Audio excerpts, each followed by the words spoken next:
روزنامہ جنگ کے اگلے کالم نگار ہیں اعزاز سید۔ آرٹیکل کا عنوان ہے آصف زرداری اور چھپکلی۔ لکھتے ہیں 21 جون کو اسلام آباد کی احتساب عدالت میں سابق صدر آصف علی زرداری کو ان کے جسمانی ریمانڈ میں پہلی بار توسیع کے لیے جج ارشد ملک کے سامنے پیش کیا گیا۔ نیب کے تفتیشی افسر نے مزید 14 دن کے ریمانڈ کی توسیع مانگی تو آصف علی زرداری اٹھ کر روسٹرم پر آ گئے، بولے جناب 14 دن کا کیوں، اکٹھا 90 دن کا ریمانڈ دے دیں۔ سب مسکرانے لگے، البتہ نیب اہلکار ضرور حیران ہوئے۔ جج نے عدالتی کارروائی مکمل کی اور کیس اگلی تاریخ تک ملتوی ہو گیا۔ جمعرات 27 جون کی بات ہے، احتساب عدالت اسلام آباد میں جج Arshad Malik jelly accounts case کی سماعت کر رہے تھے۔ ایئر کنڈیشن کمرہ عدالت کے اندر اسی کیس کے ملزم سابق صدر آصف علی زرداری بھی موجود تھے۔ انہوں نے اس کیس میں گرفتار کیے گئے ایک اور نوجوان ملزم عبدالغنی مجید کو اپنے ساتھ نشست پر بٹھا رکھا تھا۔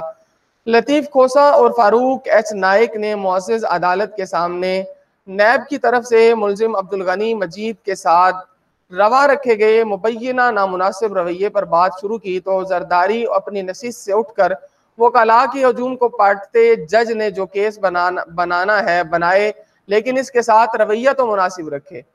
یہ ڈکیت نہیں، پڑھے لکھے لوگ ہیں، ان کے ساتھ مناسب رویہ رکھنا چاہیے۔ جج ارشد ملک مسکرائے اور بولے یہ سماج دشمن عناصر ہیں۔ آصف علی زرداری نے ترکی با ترکی جواب دیا جناب یہ تو نوکریاں ڈھونڈتے ہیں، سماج دشمن نہیں۔ اس پر جج نے وکلاء کی طرف رخ کرتے ہوئے ایک واقعہ سنانا شروع کر دیا۔ ظاہر ہے یہ واقعہ آصف علی زرداری کو سنا رہے تھے۔ جج ارشد ملک بولے میرے پاس 3 ملزمان آئے، انہی میں ایک سماج دشمن عناصر کہا تو وہ بولے جناب ہم سماج دشمن نہیں، اناج دشمن ہیں۔ جج ارشد ملک کی اس بات پر کمرہ عدالت میں کہکے گونجنے لگے، تاہم عدالتی کارروائی جاری رہی۔ ایک موقع پر وکلاء نے جیلی اکاؤنٹس کیس کے ایک بیمار ملزم کی گرفتاری کی بات کی اور کہا کہ اس کے خاندان والوں کو گرفتاری کے بعد سے اس سے ملنے نہیں دیا جا رہا، بہت پریشانی ہے۔ اس پر جج ارشد ملک نے وکلاء کو بتایا کہ اگر ایک شخص خود کو اندر سے کنڈی لگا کر کمرے میں بند کر لے تو اسے کوئی فرق نہیں پڑتا، وہ پریشان بھی نہیں ہوتا، لیکن اگر کوئی دوسرا اسے اندر بھیج دے اور باہر سے کنڈی لگا دے تو ظاہر ہے آدمی پریشان ہوتا ہے۔ معزز جج نے یہ بات کی تو وکلاء کے ساتھ کھڑے آصف زرداری اپنے سفید دانتوں سے مسکرائے اور ایک بار پھر بولے جناب وہ ڈرنے والے کوئی اور ہے، ہم ڈرنے والے نہیں، میں 13 سال قید تنہائی کاٹ چکا ہوں۔ ایسے ہی ماحول میں کیس کی سماعت ختم ہوئی تو جج نے 8 جولائی کی تاریخ دی اور وہ اپنے چیمبر میں چلے گئے۔ آصف زرداری مگر اپنی نشست پر براجمان ہی رہے جیسے انہیں کسی کی کوئی پرواہ نہیں۔ ان کے ارد گرد پیپلز پارٹی کے رہنماؤں نے ایک دائرہ سا بنا لیا۔ زرداری کے پیچھے سینیٹر رحمان ملک بھی کھڑے تھے۔ لطیف کھوسا آصف زرداری کو عدالت میں ان کے رویے پر داد دے رہے تھے اور ہلکی پھلکی گپ شپ جاری تھی۔ اچانک نیب کا ایک اہلکار آیا اور اس نے سابق صدر کی نشست کے پیچھے کھڑے ہو کر کان میں سرگوشی کے انداز میں کہا سر کافی وقت ہو گیا ہے، چلیں واپس جانا ہے۔ میں نے بھی آگے بڑھ کر نیب اہلکار کی درخواست سن لی۔ زرداری پر البتہ اس سرگوشی سے فرق نہ پڑا، مسکرائے اور جواب میں سرگوشی کے بجائے نارمل انداز میں بولے بھائی ادھر جانے کی بھی جلدی کیا ہے، وہاں جا کر بھی کیا کرنا ہے، ابھی یہیں بیٹھتے ہیں، یہاں ٹھنڈی ہوائیں چل رہی ہیں۔ سب مسکرانے لگے۔ تھوڑی دیر بعد آصف زرداری کمرہ عدالت سے مسکراتے ہوئے نکلنے لگے۔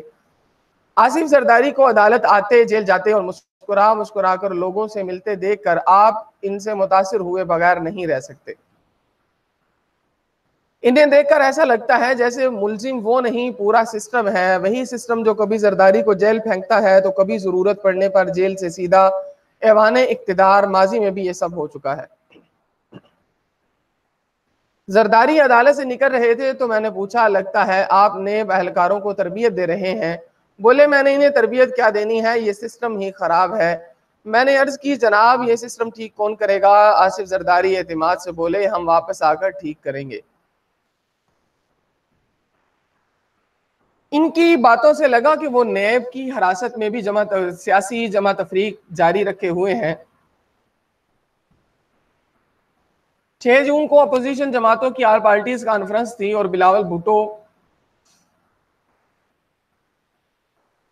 پارلیمنٹ ہاؤس سے سیدھا اسلام آباد ہائی کورٹ اپنے والد آصف علی زرداری سے ملنے پہنچے تھے. یہاں دونوں باپ بیٹوں نے کچھ سرگوشیاں کی تھیں. بعد ازاں اسی شام بلاول آل پارٹیز کانفرنس میں چیئرمین سینٹ صادق سنجرانی کو ہٹانے کے لیے مشترکہ اعلامیے کی توثیق کر رہے تھے. یہ وہی چیئرمین سینٹ ہے جنہیں سابق آصف علی زرداری نے کسی کے کہنے پر چیئرمین بنوایا تھا کہ اس وقت مسلم لیگ نون کو سینٹ میں کمزور کرنا مقصود تھا. البتہ حالات بدل چکے ہیں. زرداری شاید اپنے اس رویے پر بھی پریشان ہیں. آصف علی زرداری پر کرپشن کے الزامات اس روز سے ہیں جب سے انہوں نے بے نظیر بھٹو سے شادی کی. ان کا اپنا رویہ بھی کھلنڈرا ہے. زرداری کی سیاست کا فین تھا نہ ہوں، لیکن زرداری جس طرح عدالتوں کا سامنا کرتے، جیلیں کاٹتے اور پریشانی کے لمحات میں دانت نکالتے مسکراتے ہیں، ان سب باتوں کا ضرور فین ہوں. عدالتوں کے انہی احاطوں میں سابقہ فوجی صدر پرویز مشرف، سابقہ وزیر اعظم نواز شریف اور سابقہ وزیر خزانہ اسحاق ڈار کو بھی دیکھ چکا ہوں. کوئی ایک بھی آصف زرداری کی طرح عدالت آیا نہ جیل گیا. میرے خیال میں پاکستانی سیاست میں بہتر سیاسی موقف ہی نہیں، جوان مردی سے جیل کاٹنا بھی دشمنوں کے چھکے چھڑا دیتا ہے. اگر آپ صاف و شفاف ہوں، کرپشن کا کوئی داغ نہ ہو تو سونے پہ سہاگا. آپ جوان مردی سے گرفتار ہوں، جیل جائیں تو بھی مثال بن جاتے ہیں، مگر چور دل کے ساتھ اقتدار میں بیٹھ کر چھپکلی سے ڈر جائیں تو بھی ایک مثال.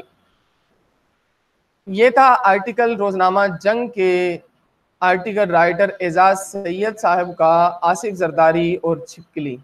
اگر آپ کو ہمارے ویڈیوز پسند آ رہے ہیں، انہیں لائک کیجئے، شیئر کیجئے اور ہمارے چینل کو سبسکرائب کرنا ہرگز نہ بھولیے، کیونکہ اس چینل سے حاصل ہونے والی رقم انشاءاللہ